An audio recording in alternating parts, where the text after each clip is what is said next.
Hey guys, welcome to the Liberal Hive Mind, a channel solely focused on exposing the abundant hypocrisy of the left. You know, we don't call them character archetypes for no reason. Yeah, it's always the same kind of stereotypical trope playing over and over again. The loudest eat-the-rich socialist voices are almost always the ones who grew up spoon-fed by wealth and privilege. These socialist influencers and fake revolutionaries, they love to pretend as if they're connected with the people at the bottom. They like to present their story as if they clawed their way up from nothing, crawling out the gutter, rising from the ashes. But almost every single time behind the scenes, it's daddy's money, elite family ties, private schools, and of course the required safety net that's very much needed to protect you as you walk down this path of the fake latte socialism grift. And well, of course, you know who I'm talking about. We're talking once again about Hassan Piker, who seems to have had a little bit of a Freudian slip here. I mean, this guy has been trying for years to downplay his upbringing, purposely lying and misrepresenting where he comes from. And well, this clip, honestly, I'd say it serves as a soft admission. Let me show you guys exactly what's going on here. We got some stuff to get into, so let's roll the tape. All right, folks, so here's the video in question. Just take a look at this. Is he a millionaire genuinely? No, dude, I take care of my whole family.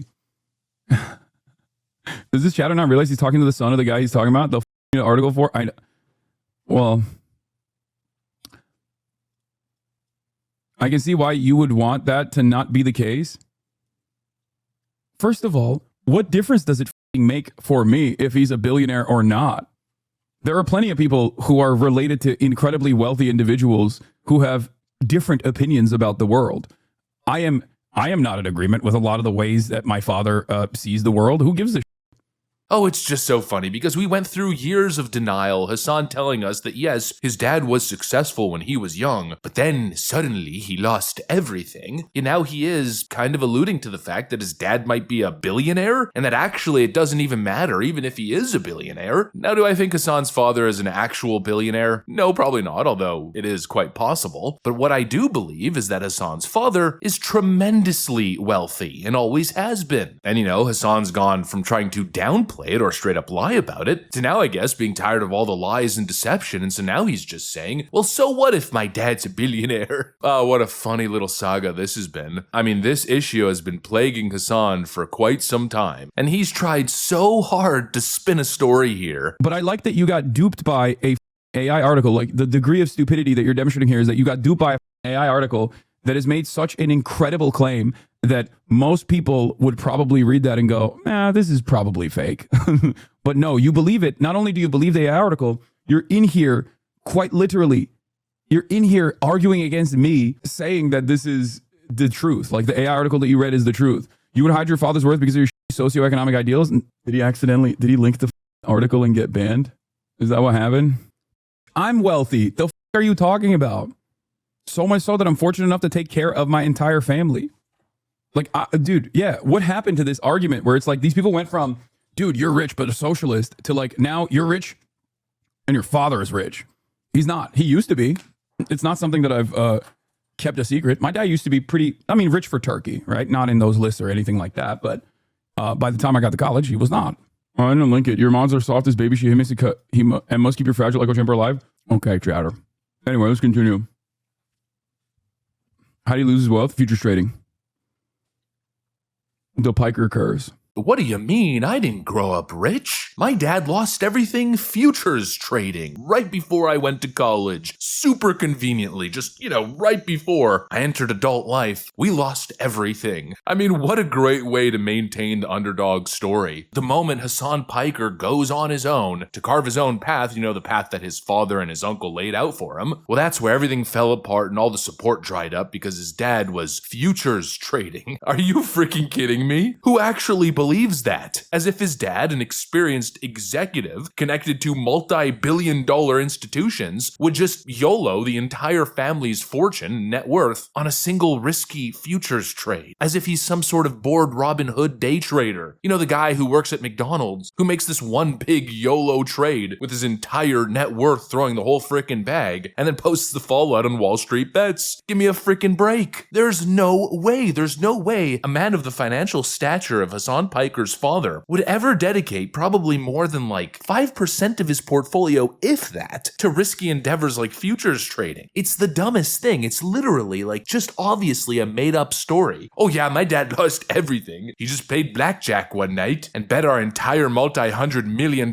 fortune and just lost it all conveniently right before my professional life started. Yeah, okay. No, the reality is that Hassan's father isn't a failed businessman. He's not a gambling addict. He's not a degenerate futures trader. No, just recently he served as a board member of Sabanki Holdings. And go ahead and look up the company. It's one of Turkey's largest and most powerful industrial conglomerates. We're talking a company that posted $37 billion in US dollars in annual revenue. They're operating in 17 countries and employing over 60,000 people, and his dad was a top-connected board member. That's not a, oh, we used to be rich situation. That's elite-tier global wealth. That is trust fund baby. Hassan Piker could travel from penthouse to penthouse to penthouse in every major city in the world and not even bat an eye, and that's not coming out of his pocket. That's just daddy's money. And that is obviously the case here, and it's also very obvious that Hassan is trying to mislead the public, his viewers, and downplay the connection. And where that was most evident was in his choice of words when he said, well, I'm related. I'm just related to somebody who happens to be successful. Yeah, you're just related to them. I guess a long distant cousin, right? No, it's his freaking dad. As in, he's literally the heir to the throne. What an absolute clown show. One thing is clear, regardless of how many times Hassan says otherwise, he is clearly a trust fund kid who got the golden path. Whether it's his father probably opening every door for him, or his uncle literally astroturfing his career, Hassan is essentially the definition of elite privilege. It's the same tired grift that we see over and over again, super privileged elite family leftists trying to run the whole power to the people bit, talking about the struggle as they sit on generational wealth, literal mountains of cash. You know, the socialist mayoral candidate in New York City, Zohran Mamdani, is basically the exact same thing, born with a silver spoon pretending to be frickin' Che Guevara. It's cringe, it's dishonest, and it's always the same story. Hassan is no man of the people looking to eat the rich. He is the rich. He's a nepo baby, a trust fund socialist who was handed everything, and he still has the audacity to complain every single day on the internet like he's part of the oppressed. And honestly, what's even worse is that he thinks his audience is dumb enough to fall for it. And frankly, it seems like many are, unfortunately for them. But anyways, Hassan basically just indirectly confirmed what we've known all along, what we've been saying all along. He is elite class rich, and he's clearly been trying to hide that because that gets in the way of the grift. Anyways, that's pretty much what I got for you guys. Hopefully you enjoyed the video. If you did, make sure to leave a like and possibly subscribe. Thanks for watching, and I'll see you on the next one.